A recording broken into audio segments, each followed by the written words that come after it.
آج جو ہمارے ہاں اسلام اتنا محفوظ ہے اور دنیا کا دوسرے بڑے آبادی کا مذہب ہے، اس کے پیچھے ہمارے بزرگوں کی قربانیاں موجود ہے۔ اسی طرح ترکی ایک اسلامی ملک ہے اور اس کی ایک طویل تاریخ ہے، اور اس تاریخ کو بنایا ہے خلافت عثمانیہ نے۔ آج میں اس ویڈیو میں آپ کو خلافت عثمانیہ کے پہلے 7 سلطانوں کے بارے میں بتاؤں گا۔ السلام علیکم، فیکٹس بک میں آپ کو خوش آمدید کہتا ہوں۔ نمبر 1، عثمان غازی۔ عثمان غازی خلافت عثمانیہ کے بانی اور پہلے سلطان تھے۔ عثمان ترک کے کائی قبیلے کے ایک بہادر سردار سلیمان شاہ کے پوتے اور بہادر جنگجو ارطغرل کے بیٹے تھے۔ ان کے والد ارطغرل غازی کی خلافت عثمانیہ کی بنیاد میں سب سے بڑا ہاتھ ہے، کیونکہ اس کی بنیاد انہوں نے رکھی تھی۔ عثمان غازی نے اپنے والد کے وفات کے بعد 27 سال تک حکمرانی کی اور موت نے ارطغرل غازی کے بیٹے عثمان سے حکمرانی چھین لی۔ جب آپ نے تخت سنبھالا تو ترکمان کو اکٹھا کر کے بزنطین کے خلاف جنگ لڑی، جو کامیابی کی طرف پہلا قدم تھا۔ عثمان نے صرف ترک ہی نہیں بلکہ پورے عالم اسلام میں اپنے باپ اور دادا کی طرح نام کمایا اور ثابت کیا کہ ایمان کی طاقت ایک معمولی سے قبیلے کو بھی وسیع حکمرانی دے سکتی ہے۔ نمبر 2، اڑان غازی۔ سلطنت عثمانیہ کے دوسرے سلطان اڑان غازی تھے، جو کہ عثمان غازی کے بیٹے تھے۔ اڑان غازی اپنے خیراتی کاموں کے لیے بہت مشہور تھے، کیونکہ وہ اپنا دولت غریبوں میں بے جھجک بانٹتے تھے۔ اڑان غازی نے بھی بہت سے جنگیں لڑی ہے اور بزنطین کے ایک خاتون سے اسلام قبول کرنے کے بعد نکاح کیا، اور اسی خاتون سے نئے سلطان مراد نے جنم لیا۔ اڑان غازی نے 1326 میں برسا کو فتح کرنے کے بعد اپنے سلطنت کا دارالخلافہ بنایا۔ اڑان غازی نے 1330 میں ازنک، 1331 میں مدرونو، 1333 میں جملیک، 1337 میں ازمت اور 1354 میں انکارا کو فتح کیا اور اپنی سلطنت کو ایشیا کے ساحلوں تک پھیلایا۔ اڑان نے اپنے بیٹے مراد کو نیا خلیفہ بنایا اور خود تخت چھوڑ گئے۔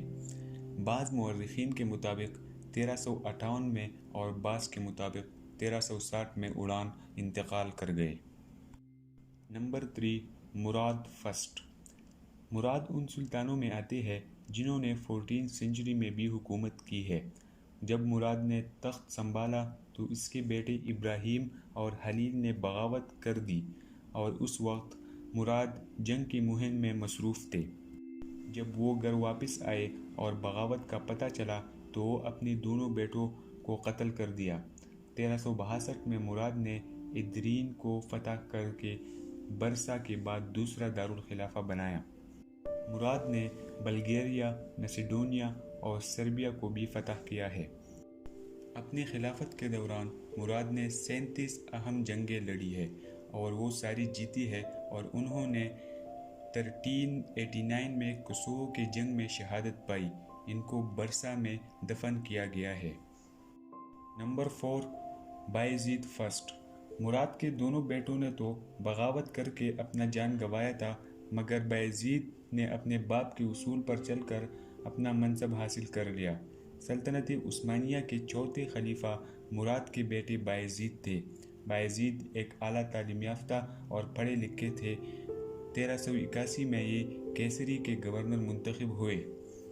کوسوو کی جنگ میں جہاں اس کے والد شہید ہوئے تھے، وہاں پر یہ جنگ سے سرخرو اور فتح یاب ہو کر نکلے تھے۔ جنگ کے بعد 1389 میں ان کو خلافت کا تخت ملا اور جلد ہی رومیلے کو فتح کر لیا۔ 1391 میں بایزید نے قسطنطنیہ کو گھیرے میں لے لیا اور بعد میں بزنطین کے سارے راستوں کو بند کر لیا۔